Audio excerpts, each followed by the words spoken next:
What's good, YouTube? It's Ray Jarrell. So in today's video, I want to bring you guys a small mini scheme from the Y off X close formation. So if you enjoyed this video, go and drop a like on the video right now. Go ahead and sub and turn on post notifications on.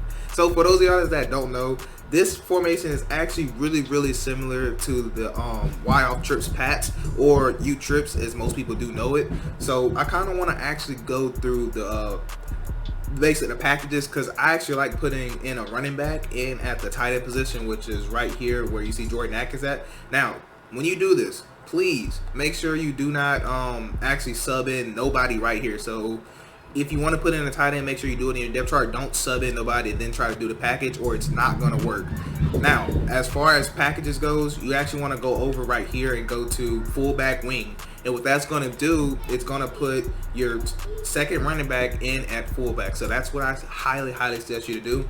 Now, as far as personnel, you just want to have like fast receivers out there. And the way this video is going to work, I'm going to show you guys just maybe like 1 or 2 setups. It's going to be really quick, maybe about 4 or 5 minutes in the actual lab. And then for about 4 or 5 minutes, I'm actually going to have gameplay where I'm actually going over my setups, why I did these setups. So I kind of experiment. I think I like this way better. I think it helps you guys actually be able to connect the schemes together. So I'm just kind of thinking different ways here, but let's actually talk about the 2 plays. So the 2 plays you really are going to need is just cross slot post, and actually going to be this go double post. So what I'm gonna do is I'm actually going to put cross slot post up here. So this is normally how my audibles will look. And the thing I like about this is that Y off trips pass does not have inside zone. It only has halfback power and actually another run play that's like a trap. They actually don't have inside zone. I really love that they have this inside zone. Now a couple plays are the same and a couple plays are different, so I wanted to kind of pick the different plays. I didn't want to do the same plays that are Y off trips. I wanted to do the different ones, so this formation could stay unique. So let's actually first come out and let's actually go over, let's go double. So I'm gonna go double post, and then let's actually come out here and come into 3-3-5 normal.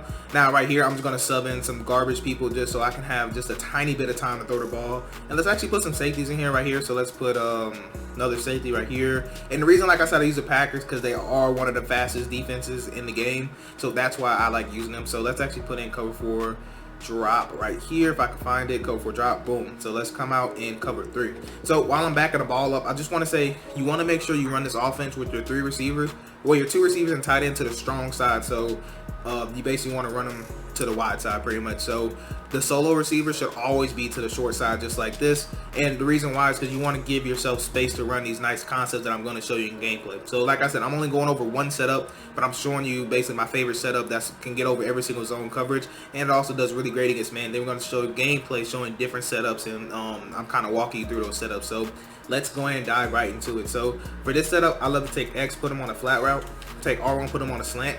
Now A, I'll run it like this, or B, excuse me, if I want to run it like this, I'll take R1 and actually put them on an in route. Now let me actually show you why I like this play, and you'll see why I said just depends on how you want to run it. So I'm gonna spy him, but in game you really just want to work the pocket, have some great pocket presence, and I'm gonna show you why that this circle route is just so glitchy. Like look at how far we're able to throw that, and that is literally about a 30-yard zone drop that they'll have to put to even get a chance of playing that. And with this offense, they're not going to want to put that because of how we're going to be attacking them. They're not going to want to put that far. Now, the reason I like this play too, because it's ghost route. So a lot of times this ghost route is actually going to be wide open, because most of the time the purple clouds, they're actually going to do exactly what this purple is doing right here. They're just going to sit, and they're just going to sit, and they're not going to play nothing. So you'll have this wide open almost every single time. You'll see in the game I have it open.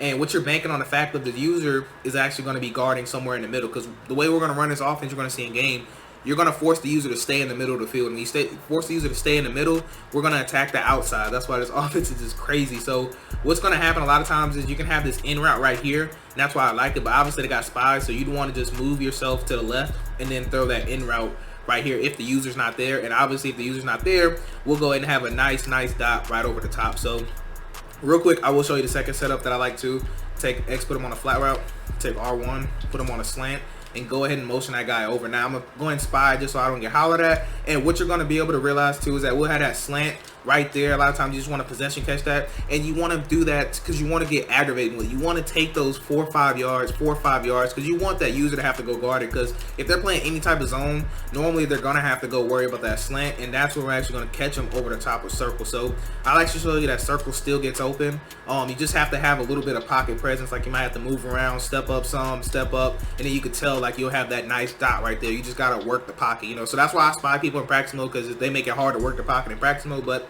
in game you'll be able to work that pocket like a genius. So it's gonna get over the top of cover 2 and everything. I just want to show you cover 4. It does get over the top, and then after that I'm probably just gonna get right into gameplay, because like I said, I just want you guys to be able to see why I like this, and you be able to roll this way. You can tell it's just gonna open wide up, and that's just, you know, really easy. But let's go and check out this gameplay. All right, man, so you see right here we are in the Y off X close. Now you're just seeing me do my personnels. I already went through this through practice mode, but in actual game, normally when you switch your packages, you have to kind of put your receivers back where you want them. So right here I'm kind of just deciding where I wanted Brandon Cooks, and you know, where I want my #1 receiver, #2 like my speed. And think about the Texans, they lost some speed. I forgot who they traded, but they got rid of some guys. So they got Chris Conley, Brandon Cooks, and Collins actually has 90 speed. He's like 6'4", and he has 90 speed, so that's actually really great. But right there, like I said, I'm just testing out the inside zone, and I really love this inside zone, especially when you get a look like this, because a lot of times those holes are just going to be pretty wide open. Now unfortunately on Madden, they kind of let the user able to kind of shoot gaps, which is, you know, it's pretty unfortunate, but it's all part of the game. But the inside zone is still really great. Now with this setup,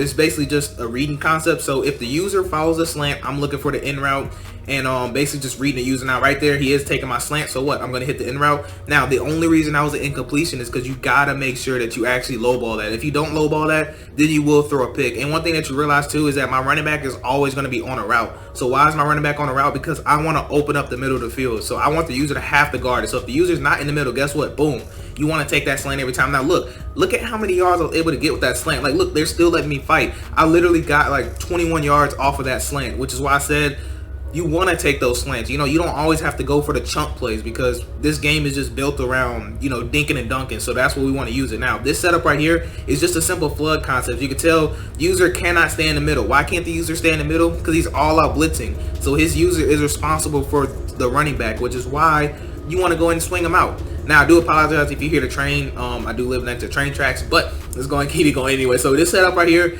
is basically, like I said, just forcing the user to follow the slant. If he does not follow the slant, we are going to take it every single time. Why? Because the minute he runs down on the slant, we're going to throw that in route right over the top of him, and that's going to, that hook curl won't be able to play it. Vert hooks won't be able to play it. You just have to throw it in the right spot. So one of my favorite zone beating concepts. So right here I decided to hurry up offense.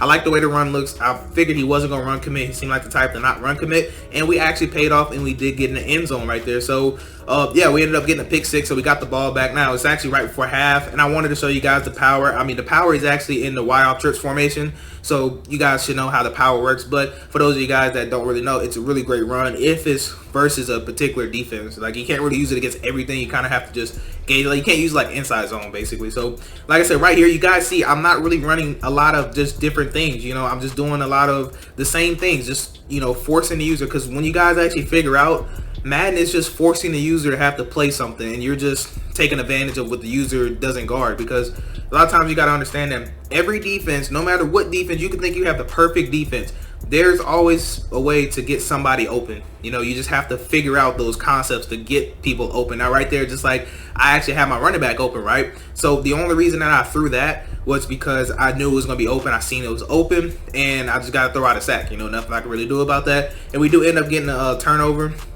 Actually, I think he scored. I actually didn't look at the score, but regardless though, right here, actually great gap shoot by my opponent. And so right there I was like, okay, I can't run inside zone, so actually let me come back to this passing concept that I seen was going to work last time. So we put X on the flat, we take R1, and we put them on the in route. So it's a variation that I told you. So all we're doing here is forcing the user to stay in the pocket. So, well, not in the pocket, but we're forcing the user to stay in the middle. He did a great job of user blitzing. That was his first time user blitzing the whole game. So now I had it notated, okay, he will actually user blitz me. So I like the way it was going to look, so I set it up the same exact way. Well, I switched it up, excuse me. I actually took my R1 and motioned him over so he can think that I'm doing a different set play. And now look at that, I said, work the pocket. See me step up, see me step to the left. Now we're going to actually deliver a strike. So that's the way it's going to work. And that's why in practice mode I actually spy people. So I want to show you that in game, that's how I create time, because it's hard to kind of create time in practice mode, but in game it's relatively easy. So right here, this is actually my favorite flood concept, and it's just, like I said, it's just a flood concept. So he's going to use it, user blitz me, not going to work, and we're going to be able to throw an out route because out routes beat man coverage. So it's just giving the user too much to worry about. But that's going to wrap it up for this video. I do hope you have a blessed day. I'm Ray Jarrell. Is he going to quit?